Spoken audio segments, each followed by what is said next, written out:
तो David Goggins भी एक नेवी सील बना और दुनिया का वाहिद नेवी सील बना जो कि सबसे टॉप पे रहा, और दुनिया में 36 काले नेवी सील बने आज तक, 36वां ये था। और नेवी सील में 2 दफ़ा इसने अटेम्प्ट किया राइटिंग का, फेल हो गया। तीसरी मरतबा में जाके कहीं ना कहीं ये पास हुआ।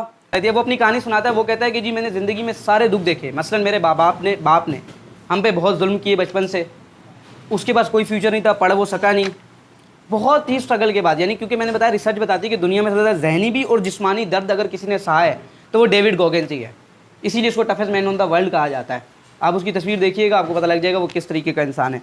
तो वो कहता है कि इतने दर्द के बाद जब मैं नेवी सील में गया तो वहाँ पर एक टेस्ट होता है जो सबसे मुश्किल होता है, वो होता है वाटर एवोल्यूशन, यानी पानी में जाकर आपको बिना सांस रोके पानी में जाकर 5 नोट्स बांधनी होती हैं।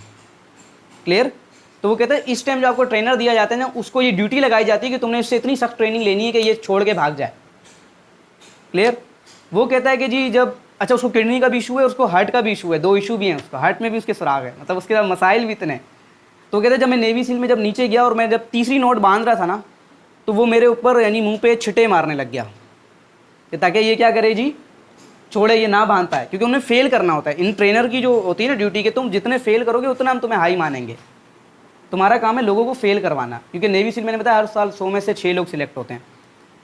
अब जो था जी वो नोट्स तीसरी बांधता है, तो वो कहता है कि उस टाइम तीसरी नोट बांधते हुए मेरी ऑक्सीजन भी आना बंद हो गई, घुटना मेरा टूट चुका था पहले ही ट्रेनिंग से, वाटर रिवॉल्यूशन में मुझे सांस भी आना बंद हो गई, और मुझे मेरा दिमाग अंदर से चिल्ला चिल्ला के कहने लगा कि बस डेविड बस, छोड़ दो, बहुत हो गया।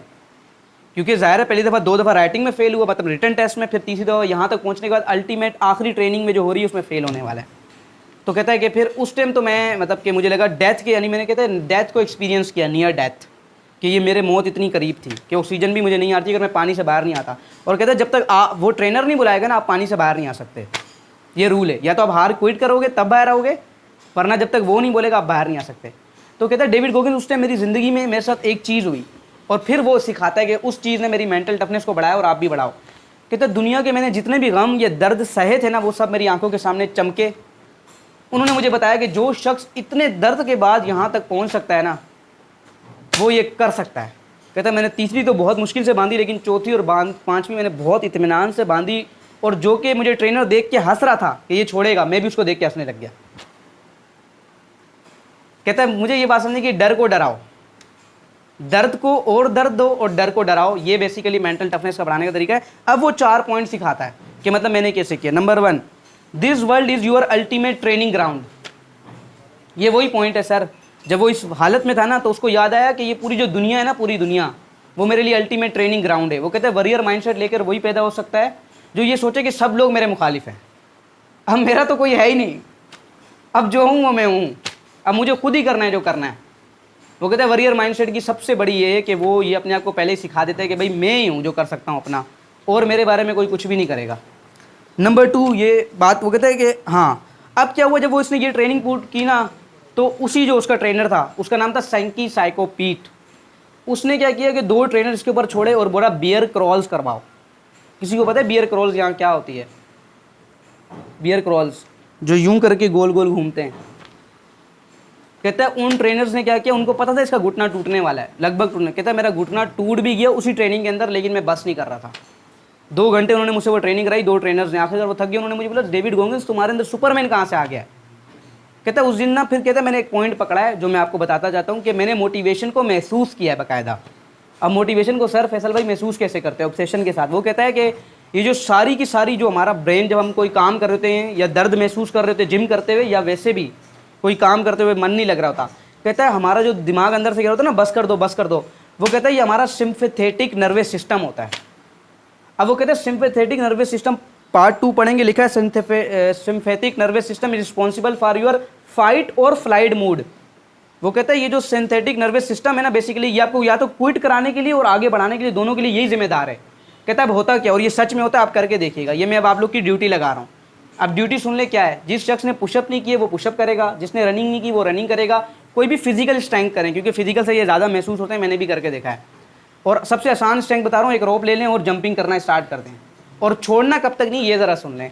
वो कहता है कि जब पूरा घुटना टूटने के बाद, यानी दर्द की आखिरी लहर को पार करने के बाद, जब आप पहुंचोगे ना उस लेवल के ऊपर कि आपका दिमाग अंदर से चिल्ला चिल्ला के कह रहा होगा छोड़ दो, कहता उस टाइम पर, अब सुनिएगा ज़रा, उस टाइम पर होता क्या है, कहता सबसे पहले आपकी जो रगे हैं ना उसमें हार्मोन्स की लहर दौड़ती है।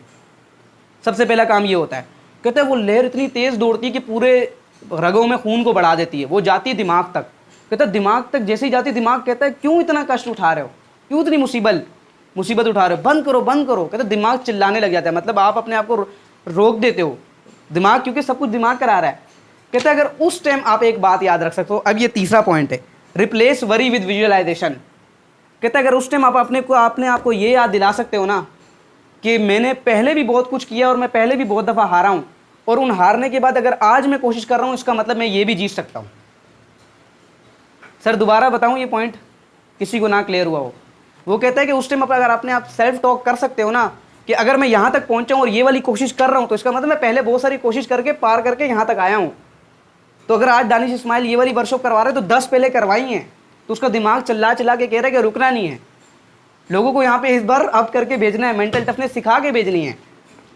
अब ये मैं बता रहा हूँ ये तो खाली ये मेंटल, लेकिन अगर आप फिजिकल करोगे तो उसको महसूस करोगे बाकायदा, आपका दिमाग से आप ऐसी लहर दौड़ने की ऐसी रेस महसूस करोगे बाकायदा, और ये मैंने खुद की है, फील करोगे। वो कहता है, और वो कहता है feeling is a better way to visualise.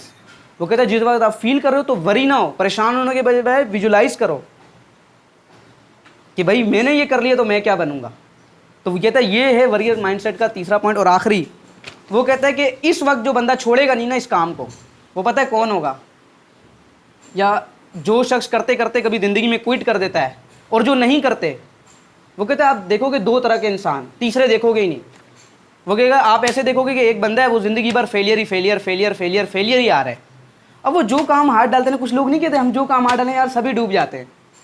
वो कहता है आप लोग, कुछ लोग फिर ऐसे भी देखोगे जिस काम को हाथ लगाएं सोना, मिट्टी को लगाएं सोना। मतलब कुछ लोग ऐसे होते हैं जो काम करेंगे सक्सेस ही सक्सेस है हर काम में, ऐसे भी लोग देखोगे। वो कहता है सिर्फ इनमें एक ही फ़र्क है, पर्सनल क्लैरिटी का। वो कहता है जो अब मैं आपको लिस्ट लहर पे लेके गया हूँ ना अपनी मेंटल टफनेस के ऊपर, कि आपका दिमाग भी कह रहा है बस कर दो।